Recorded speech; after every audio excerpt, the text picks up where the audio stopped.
Last Sunday, Fantastico aired a frightening report. Taking too many vitamins can cause serious health problems. The report was presented by the renowned physician Dr. Drauzio Varela, who is highly credible. But like any impactful report, it has to stir some concern, even a bit of panic, to be successful. And that is exactly what the report did.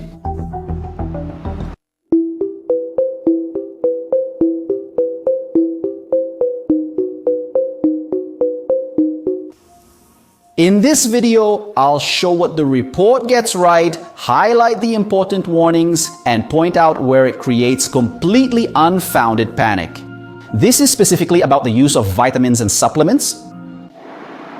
Yes, too many vitamins can cause problems, just like too much sugar, too many carrots, or even too much water. That's right. Did you know that too much water can cause a very serious condition called hyponatremia, which can even be fatal? But let's get to the contradictions in this report. Anecdotal cases. The report presented 4 cases of hypervitaminosis. Are these isolated cases or the rule? The Health Surveillance Agency's director provided this data in the report itself. There were 241 reports of poisoning last year, with 28% of them classified as serious. In other words, doing the math, that's 67 serious cases in 1 year. For comparison, according to the Ministry of Health, serious cases involving medications in the year 2021 totaled 73,230. Yes, you heard that right. Serious cases involving vitamins in 1 year, 67, drug intoxication in 1 year, 73,230. Drug intoxication is indeed a public health problem. So why isn't there a report on that?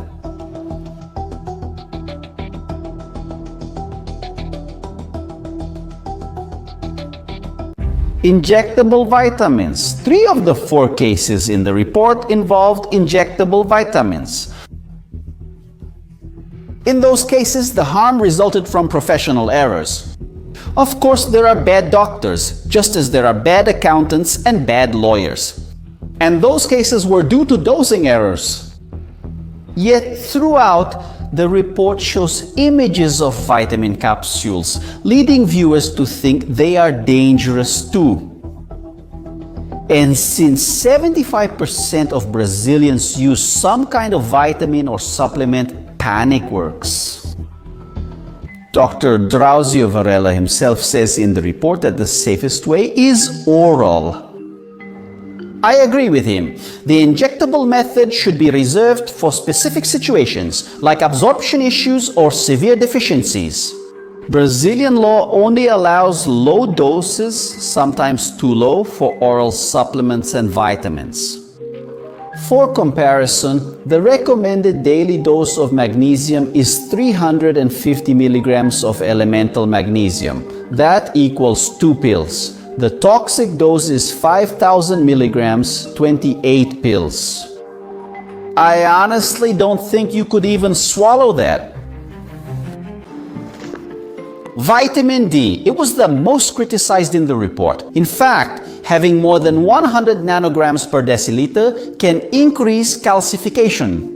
But to reach that level, you'd have to take a very high daily dose, about 5 times higher than the recommended amount. And vitamin D intoxication happens in extremely rare cases. Remember the 67 cases per year?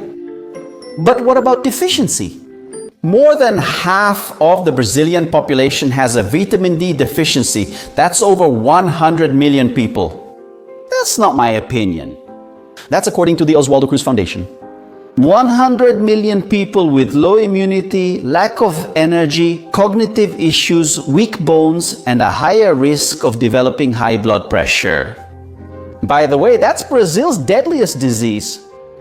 Which one has the bigger impact on public health? Vitamin D deficiency in 100 million people or accidental intoxication in 67? And it's not just vitamin D. In Brazil, there's a widespread deficiency of nutrients like magnesium, vitamin B12, omega-3, and zinc. That's just to mention the main ones. Check out the global burden of disease. That's where this data comes from. This affects cardiovascular health, brain function, and lowers immunity. Do you still have any doubts that vitamin deficiencies cause massive health problems for Brazilians? But think about it. If we get sick, we'll need medication. No, I'm not insinuating anything. Food already contains vitamins. There's no denying that a good diet is essential for good health. But let's be honest, do you actually eat natural whole foods every single day? Or do you end up eating packaged food, instant noodles, soda, and processed junk? These edible products contain very few minerals, almost no vitamins, and barely any antioxidants. If that's the foundation of your diet, you're missing out on a lot of nutrients. And even if you have a super healthy diet, today's foods simply have fewer nutrients than before. Fish are farm-raised, eggs come from industrial farms, chickens are confined, and vegetables.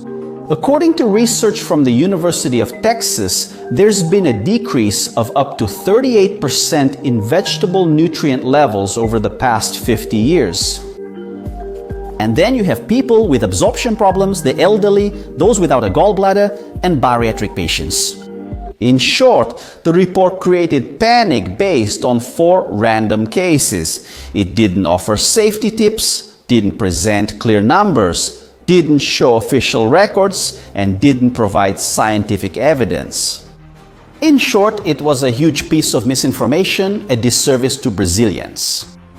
I ask you to please share this video in all your groups. Help me fight this misinformation. And comment below what you thought of this report. Do you agree or disagree? Share your thoughts in the comments. And friends, remember to visit my website, Tala. You'll find all my other social media there, plus lots of interesting content. Just search for Moacir Rosa on Google and you'll find me easily. And if you're not subscribed to the channel yet, it's totally free, my friends. Just click subscribe. Don't forget to ring the bell and select all. I hope you enjoyed this content and that it was useful to you. Don't forget to give it a thumbs up. It really helps, and of course share it too. And tell me, would you like me to make more content on another topic? Suggest a topic in the comments. A big hug, my friends, until our next conversation. See you then.